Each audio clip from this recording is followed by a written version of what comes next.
On the Hotel Perle, we took in submittals from 6 different interior design firms, signed one of them, and realized almost immediately that it was not going to work.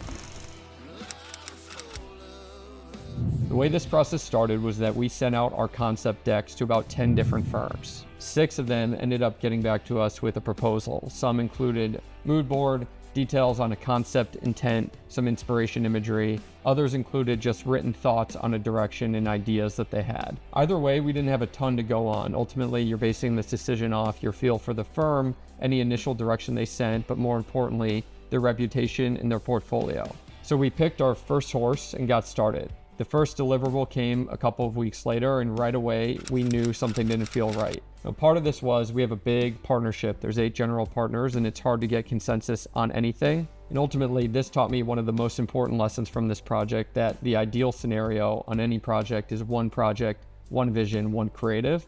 But generally, we were all in consensus that something didn't feel right with this design firm. We ended up going back out to the market and reaching out to an 11th firm, someone we didn't contact before, but someone who had just finished an amazing project and who we had just gotten in touch with.